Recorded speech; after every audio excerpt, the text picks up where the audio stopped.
saya izinkan memperkenalkan diri. Saya Ustadz Muhammad Farrozi Ansar, alumni S1, S2, S3 di International University of Africa di Sudan, tepatnya di ibu kota di Khartoum, yang menjadi mayoritas tempat belajarnya anak-anak Indonesia, mahasiswa Indonesia di sana. Dan perlu diketahui bahwa jumlah warga negara Indonesia yang ada di Khartoum saat ini itu adalah 1.209 data terakhir yang berada di sana. Sekitar 1.200-an ke atas, kalaupun lebih ataupun kurang sekitar segitu.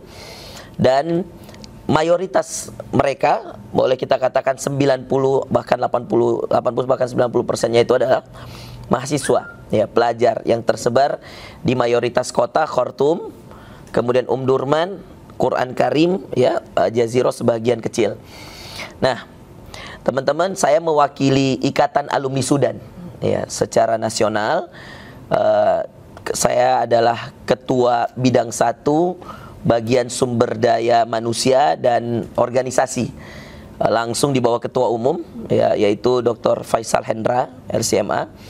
Dan kami diamanahkan dari tahun lalu 2022 sampai 2026 mengemban amanah ini. Banyak hal yang tentu mau kita ceritakan pada kesempatan hari ini, tetapi izinkan kami sebagai representasi dari Ikatan Alumni Sudan se-Indonesia mengutarakan apa saja yang menjadi harapan kami dan apa saja yang ingin kita sondingkan ke pelosok tanah air ini, supaya insya Allah menjadi bahan perhatian bagi pemegang jabatan atau semua yang berkepentingan.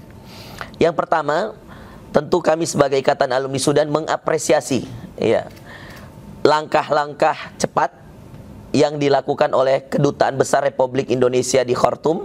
Dalam hal ini Bapak Duta Besar Republik Indonesia, Masya Allah, kami kenal baik dengan beliau, Bapak Sunarko Hafizahullah Ta'ala, yang segera mengeksekusi kejadian peperangan antara militer dengan Rapid Force Support atau boleh kita katakan Janjawid dalam bahasa Arab. Dalam bahasa Arab itu pasukan bentukan presiden sebelumnya Umar Bashir di Darfur, yang saat ini juga menjadi wakil TNI, gitu ya, wakil presiden dari militer. Jadi ini yang terjadi peperangannya sebenarnya antara presidennya yang dari militer dengan wakil presidennya, dua kubu yang mereka saling berhadapan. Saya tidak akan masuk apa permasalahan mereka, dan kita tidak akan panjang lebar untuk masalah politiknya. Teman-teman bisa cari di internet dan itu gampang diakses insya Allah. Yang kami akan fokus bahwa pertama tadi kami mengapresiasi KBRI Khartoum dan tentu juga Kementerian Luar Negeri, dalam hal ini Bu Retno, yang Masya Allah mengambil tindakan cepat untuk mengevakuasi warga. Jadi ini setelah Arab Saudi, saya tidak tahu negara mana lagi yang sudah mengevakuasi, tapi Alhamdulillah baru saja saya video call dengan adik kelas kita di sana, mahasiswa Sulsel, namanya Syakir, ya, beliau adalah mahasiswa International University of Africa, adik kelas di sana, dan Alhamdulillah tadi mengabarkan bahwa keadaan mereka baik-baik saja Alhamdulillah hari ini, dan sudah berangkat sekitar 7 bus. Ada yang menggunakan bus, ada yang menggunakan HIAS. Per busnya itu sekitar 60 orang jumlahnya. Dan Alhamdulillah sudah tiba di Port Sudan, karena perjalanan antara Khartoum dengan Port Sudan itu sekitar 8 jam sampai 12 jam, ya, tergantung jalanan dan tergantung kecepatan. Dari Port Sudan rencananya mereka akan naik kapal feri, ya, ke Jeddah, karena antara Port Sudan dengan Jeddah itu mungkin jarak sekitar 12 jam kapal feri, mirip seperti kita mungkin dari sini ke Surabaya, bahkan lebih pendek, nih, ya, dari Makassar Surabaya.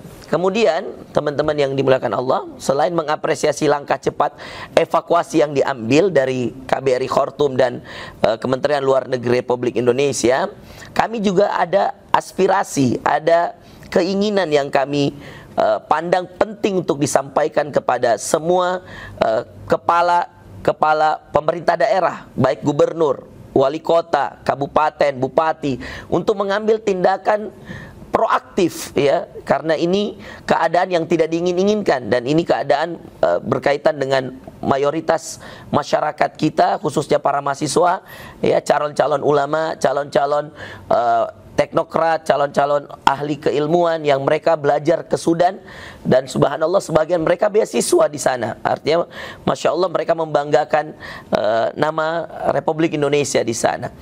Maka poin kedua yang kami ingin tekankan kepada para pemerintah daerah agar ikut proaktif, karena nanti anak-anak kita seketikanya tiba di Jakarta, kita belum tahu nasib mereka. Apakah mereka akan dikirim langsung ke rumah mereka, ataukah cukup sampai di Jakarta proses evakuasi itu? Ini yang akan kita tindak.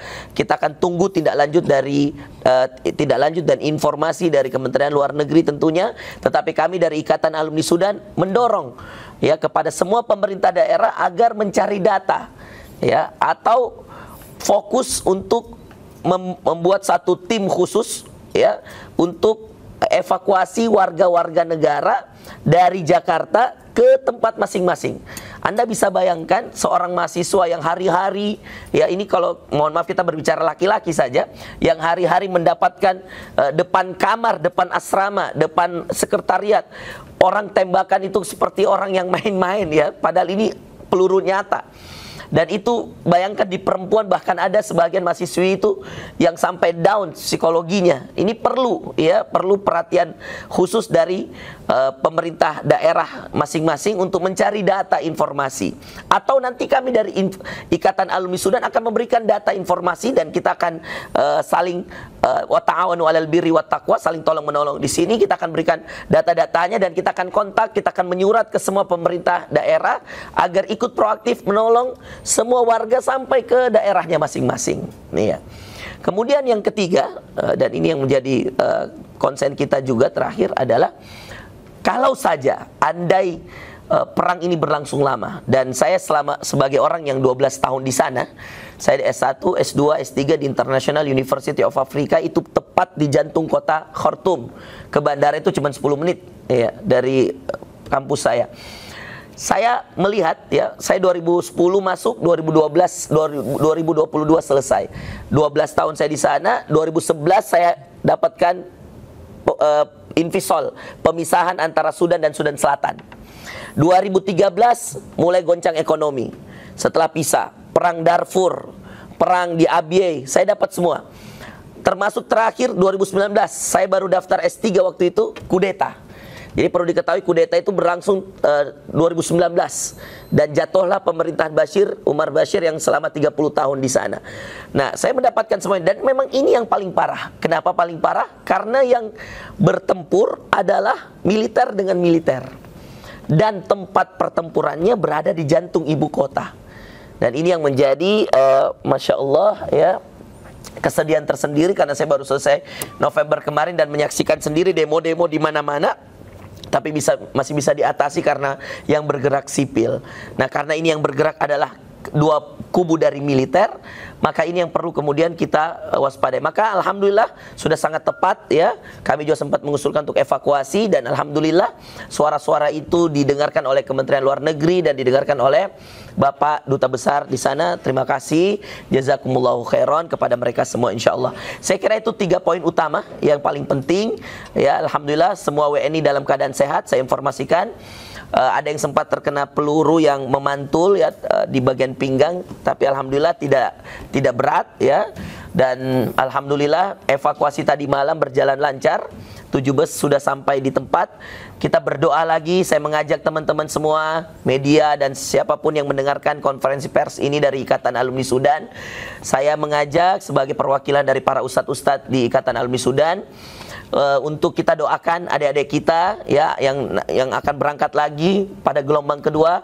Mudah-mudahan bisa tiba dengan selamat di Port Sudan, dimudahkan juga urusan KBRI, kedutaan besar di sana, dan mudah-mudahan perjalanan dari Port Sudan ke Jeddah juga diberi kelancaran oleh Allah Subhanahu wa taala, dan dari Jeddah insyaallah sudah aman, tinggal berangkat pesawat ke Jakarta, dan mudah-mudahan nanti Pemda bisa memfasilitasi untuk kemudian adik-adik kita mahasiswa ini diberangkatkan, dibayarkan tiketnya, diurus transportasinya, kalau perlu dijemput di bandara, sebagai bagian daripada empati, bagian daripada kepedulian, bagian daripada kemanusiaan, bagian dari tanggung jawab sebagai pemangku jabatan kepada mahasiswa-mahasiswa kita yang Masya Allah menuntut ilmu di sana, dibawa ke depan rumahnya, diserahkan ke orang tuanya yang sudah berhari-hari. Bapak Ibu sekalian, saya perlu kasih tahu, di medsos, di Instagram, di YouTube, saya cek semuanya, sudah banyak yang menangis menunggu bagaimana anak saya, luar biasa.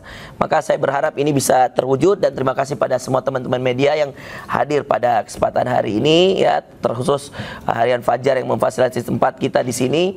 Semoga Allah Subhanahu wa taala memberkahi kita semua. Saya kira itu. Ada yang mau ditanyakan teman-teman media? Silakan. Keseluruhan mahasiswa dari Sulawesi sendiri itu berapa? Sulawesi semua. Kita ada namanya KKS. KKS itu totalnya 120-an orang. Sulawesi semuanya. Sedangkan Sulawesi Selatan 40-an orang. Iya, sekitar 40-an orang. Itu kondisinya bagaimana? Kondisi terakhir mereka itu tersebar karena awalnya mereka di asrama takut karena banyak tentara yang menyusup ke asrama kampus, maka mereka dikumpulkan di sekretariat. Anak-anak Sulawesi itu dikumpulkan kebanyakan di sekretariatnya Wahda Islamiyah di sana. Ustadz Zaitun mengambil satu tempat untuk anak-anak Wahda. Nah, di situ dimasukkan mereka yang dari Sulawesi Selatan, kebanyakan di situ. Kumpul.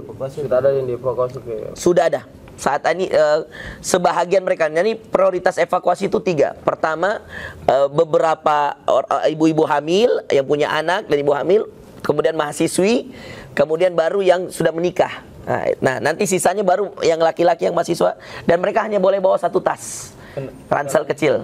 Kendala evakuasi sendiri, informasi terakhir. Kendala evakuasi sendiri biaya.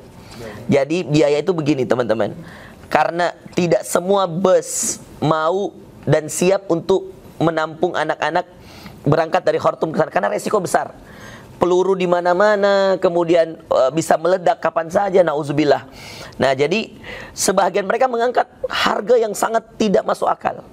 Tadi malam kami dapat informasi 14.000 US dollar.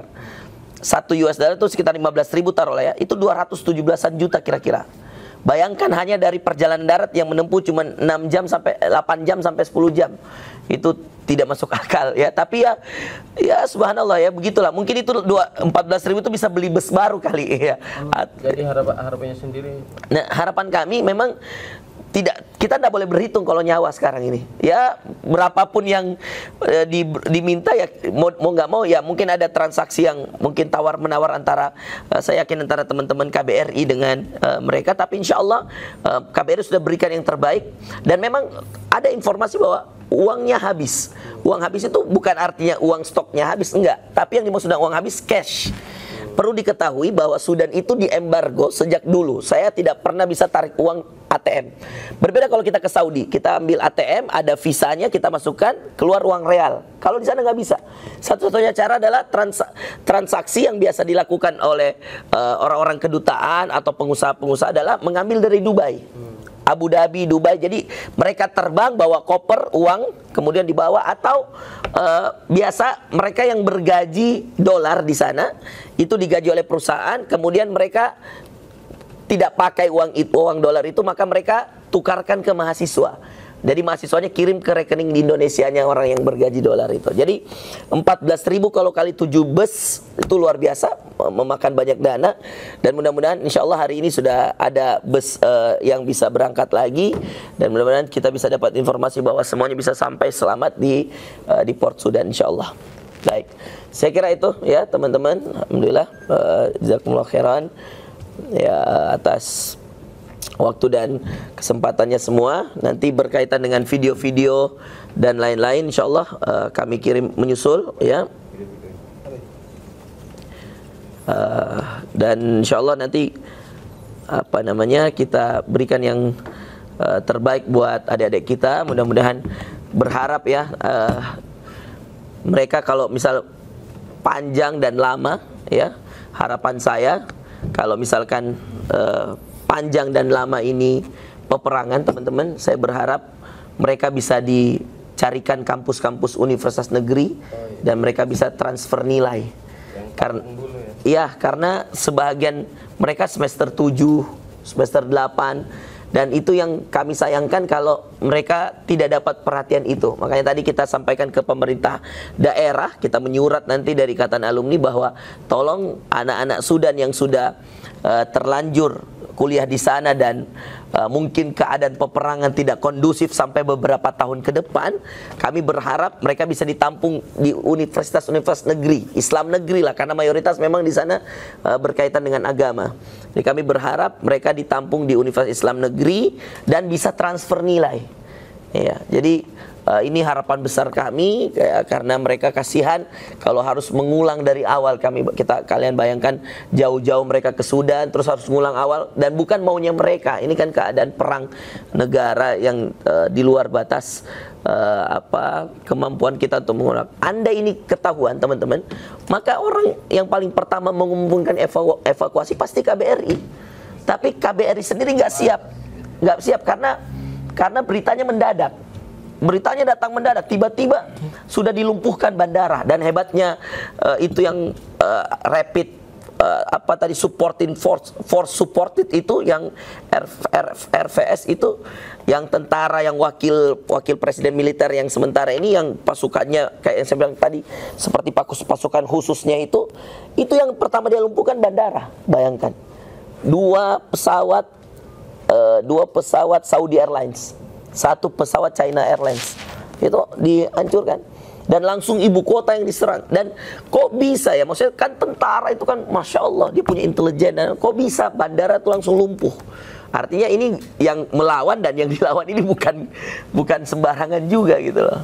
Dan ini posisi sekarang per 15 April teman-teman, berarti sudah hampir 10 hari dan perang masih berlanjut. Kemarin terakhir Idul Fitri katanya mau gencatan senjata. Kemudian orang sudah mulai keluar, sipil sudah keluar ke beberapa tempat, ternyata terjadi lagi. Ini saya sampai save gambar orang sholat di sana, luar biasa. Sholatnya dalam keadaan kanan kiri atas tengah bawah. Ini coba lihat. Nih, ledakan kanan kiri di lapangan teman-teman. Ini dalam keadaan seperti ini mereka sholat Id. Allahu Akbar. Nah, tapi kita menghimbau kepada WNI khususnya mahasiswa kemarin untuk tidak keluar. Jadi mereka sholat Id di sekretariat masing-masing. Itu ya teman-teman, insyaallah ya, mohon di tadi ya. sampaikan bahwa ada yang kena peluru itu. Ada ya. Mahasiswa dari Sulawesi Selatan. Bukan mahasiswa Sulsel. Dia mahasiswa saya tidak tahu asal daerahnya, tapi dia itu kan peluru kan kemana-mana. Kalau kena besi atau pagar itu kan mantul-mantul. Nah, dia kena bagian pinggangnya. Tapi tidak apa-apa, alhamdulillah. Bukan dari Sulawesi. Bukan dari Sulsel ya, bukan dari Sulawesi Selatan. Gitu. Insyaallah. Baik, saya kira itu. Terima kasih kepada semua teman-teman. Jazakumullah khairan. Kita berdoa pada Allah ya, semoga apa yang kita lakukan hari ini bernilai ibadah, dan semoga apa yang kemudian terjadi di Sudan ini bisa cepat berakhir. Adik-adik kita, adik-adik kelas di sana, mahasiswa, WNI kita, KBRI, dan semuanya diberi keselamatan oleh Allah Subhanahu wa taala dan bisa sampai ke tanah air dalam keadaan sehat walafiat, diberikan oleh Allah kemudahan semuanya, dan mudah-mudahan kita semua jadi hamba Allah yang insyaallah banyak bersyukur, banyak bertakwa pada Allah Subhanahu wa taala. Rabbana atina fid dunya hasanah, fil akhirati hasanah wa qina adzabannar. Subhana rabbika rabbil izzati amma yasifun. Salamun alal mursalin walhamdulillahi rabbil alamin. Assalamualaikum warahmatullahi wabarakatuh.